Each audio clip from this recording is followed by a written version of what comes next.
Olá pessoal, sejam bem-vindos ao Criminalista em Ação e hoje nós vamos falar sobre a instrução processual, o momento mais delicado do processo penal, pois nele se resolvem todas as controvérsias. É exatamente aqui que aquilo que era indício se transforma em prova, e prova só existe quando é submetida ao contraditório, ou seja, eu trago a versão oferecida pela defesa e o Ministério Público pode questionar. O Ministério Público traz a versão fornecida pela acusação e a defesa pode questionar. E nesta ordem, objetivamente, no processo comum ressalvado o júri, eu terei a oitiva da vítima, a oitiva das testemunhas arroladas pela acusação, e essas são questionadas em primeiro plano pelo Ministério Público e depois pela defesa. Em seguida, eu trago as testemunhas arroladas pela defesa, que serão questionadas em primeiro plano pela defesa, depois pelo Ministério Público. E, finalmente, se houver peritos e acariações, podem sofrer questionamentos das partes. E o interrogatório. O interrogatório é, de fato, o momento em que o acusado pode trazer a sua versão e pode se limitar a responder o que quiser, porque não existe prejuízo no ficar calado. Mas isso é um assunto para o nosso próximo encontro.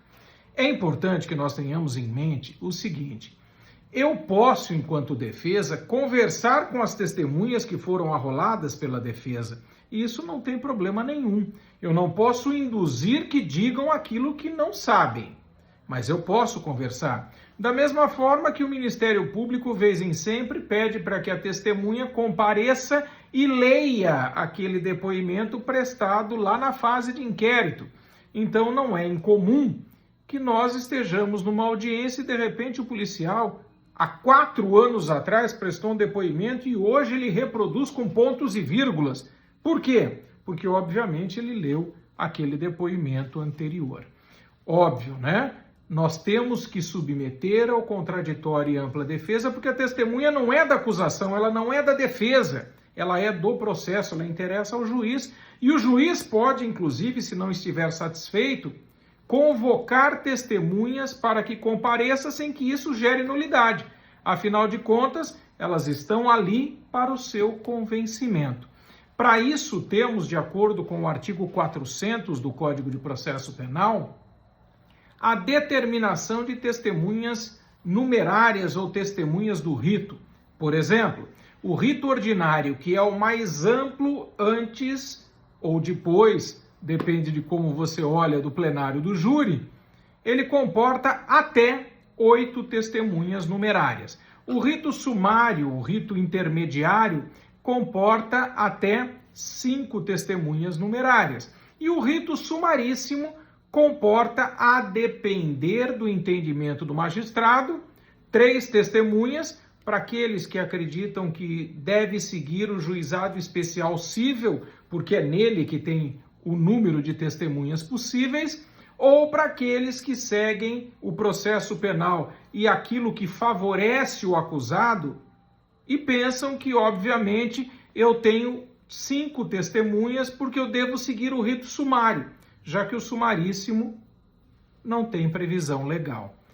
Essas testemunhas podem ser testemunhas do fato, que viram o crime, que viram o que aconteceu, testemunha de antecedentes, aquelas que não sabem nada sobre o fato e vão falar sobre o histórico de vida daquela pessoa, a personalidade, quem ele é, como ele é junto à sociedade, ao grupo em que desenvolve suas atividades.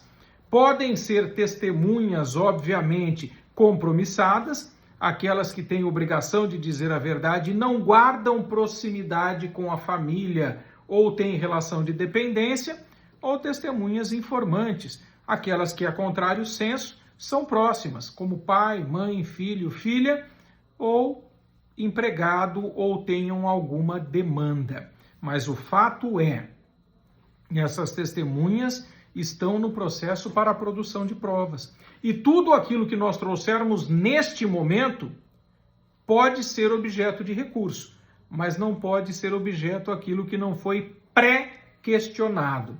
E aí vale a pena dar uma olhada no artigo 394 do Código de Processo Penal. Dito isso, é importante que o advogado se prepare. É importante que ele não chegue na data e fale, vou fazer uma audiência de instrução e julgamento. Ela é a mais importante. Normalmente dedicamos a essa audiência uma semana, em termos de preparação para a releitura dos autos e para que nós saibamos o que perguntar de maneira eficaz. Perde muito aquele que pergunta demais e não tem foco na pergunta. E perde muito aquele que pergunta de menos e não se prepara para saber o que perguntar e como travar o duelo com o Ministério Público. Como eu sempre digo a vocês, o processo penal é estratégia e a audiência de instrução e julgamento define a vida do seu cliente. Nós vamos voltar a esse assunto no nosso próximo encontro, até porque quero falar de forma mais específica do interrogatório, que é o último ato. E até lá, eu espero que tenham gostado. Criminalista em Ação, fiquem com o meu mais forte abraço e até o nosso próximo encontro, se Deus quiser.